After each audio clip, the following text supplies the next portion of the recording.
the robes.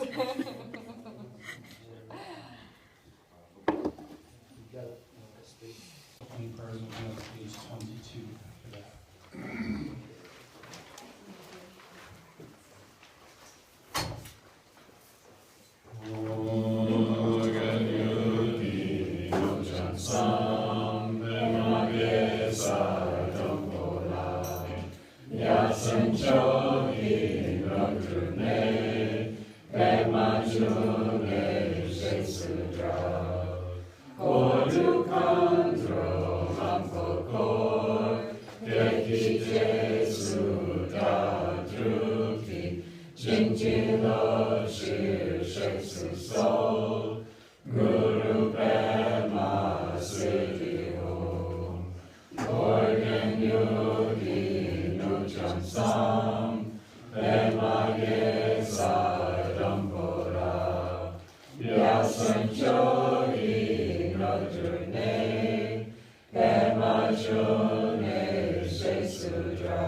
Turn to page 22.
Khenpo said, I don't know how good I am, friends of KPC, but I've been here for a long time. I know you guys for quite a while. So through the blessing of our teacher, and Jetsuna, so we are able to study Dharma in this degenerating time and try our best to do the practices. And so in all this practice is challenging, as you all know now by now, I guess, because it's kind of working with our own emotions, working with our own affective mind, and sometimes it can seem challenging. But I used to joke, maybe you guys remember that in one case, or theoretically, it looks like to practice Dharma is easy, but you don't have to really work hard, right? You can just sit and practice anywhere you go, everywhere you can practice Dharma, as long as you have your mind. If you lose your mind, then you cannot. So, then that mind, so of course we have countless of thoughts, countless of them.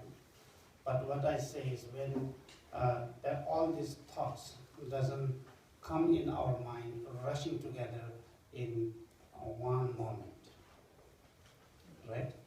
So in one moment, you just have one mind, one conceptual mind, and then to confront that one conceptual mind, so you just need one awareness to do that. So I say that is a fair game, right? One-to-one combat. Much more easier than playing video games. In video games, there are always challengers, right? Everywhere, hiding here and there, and you have to be careful, and you don't know when they will show up, and then you have to tackle multiple opponents. But in Dharma, it's only one opponent at a time. Of course, there are many lined up.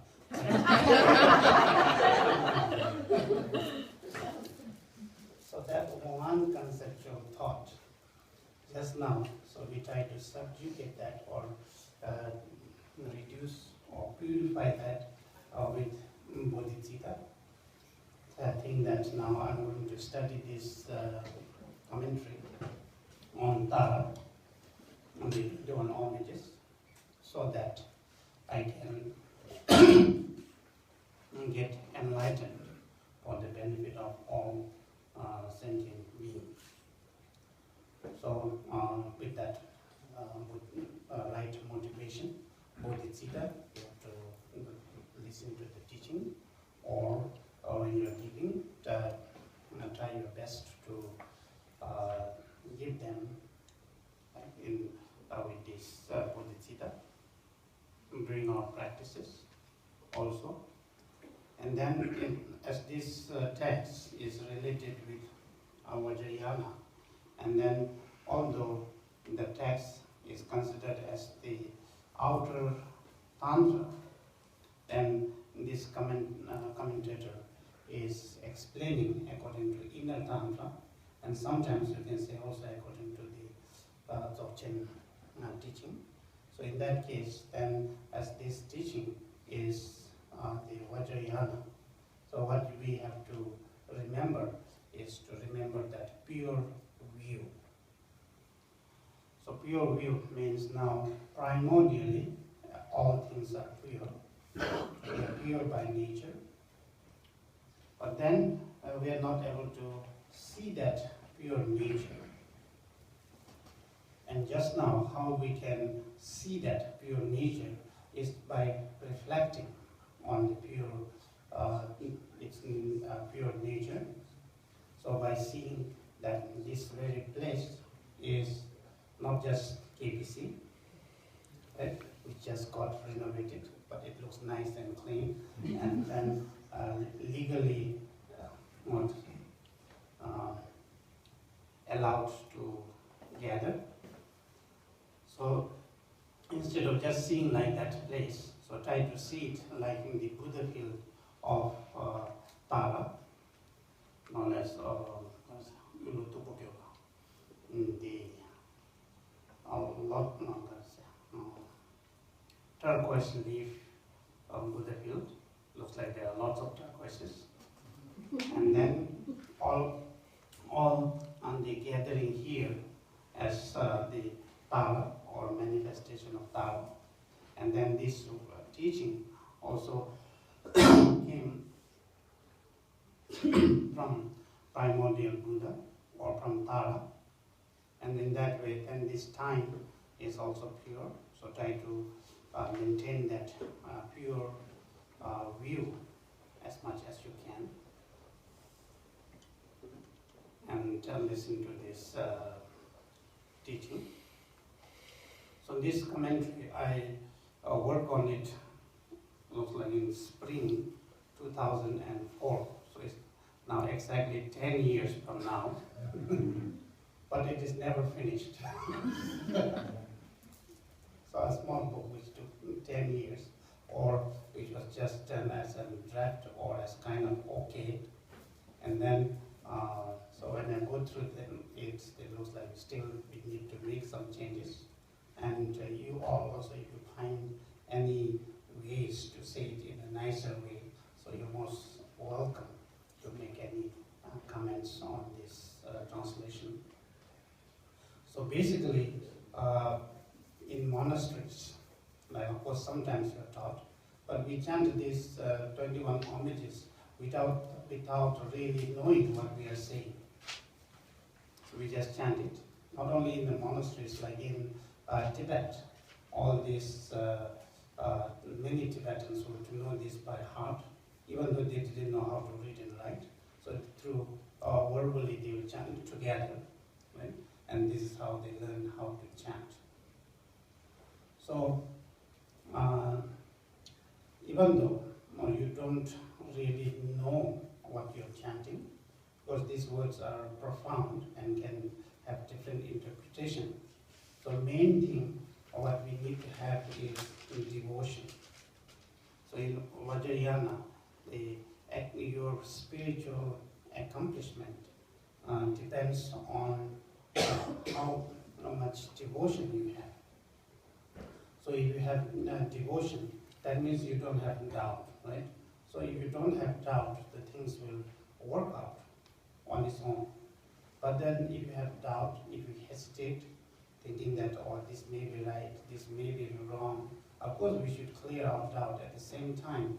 And when we do this practice, especially practices, so that time try to cultivate as much as possible the devotion and do it with single-pointed concentration, single-pointed devotion to Tara. So that would be how that way of getting this blessing from these practices. And also, if you know that, so that your knowledge on the Dharma should help to increase your devotion.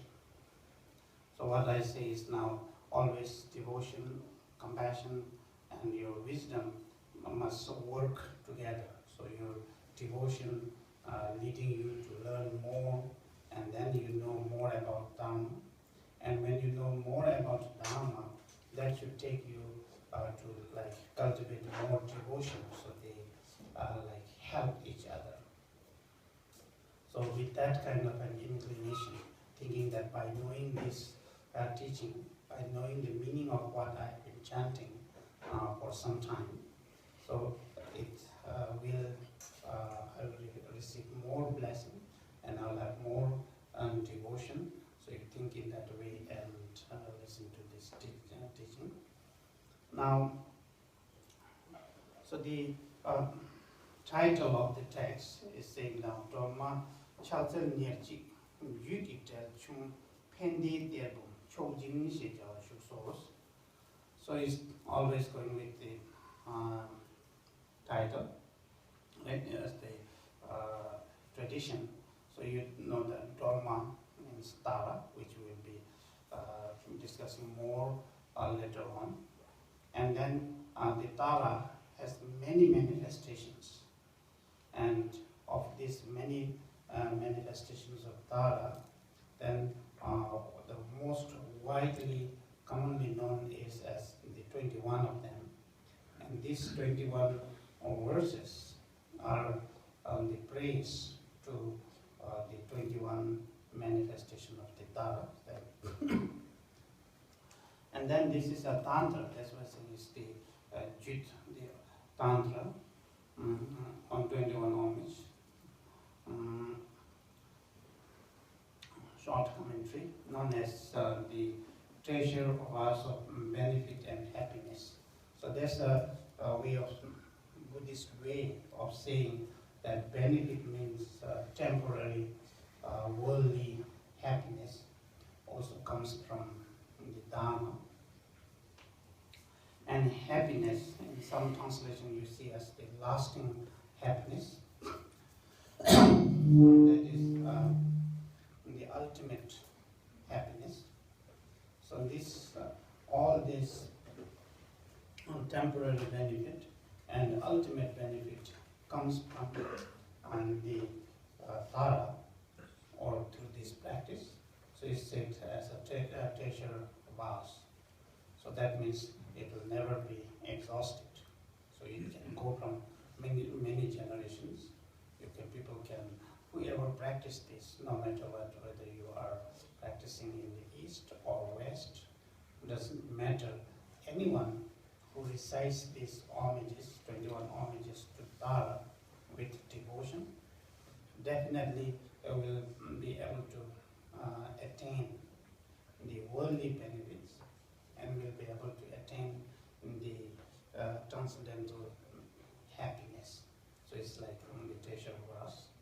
So that's the name. And then in this also saying is also that supreme giving, maybe that somehow so maybe with all this names it's difficult to put all of them together, so one of them is missing. Anyhow, it has that treasure was of benefit and happiness.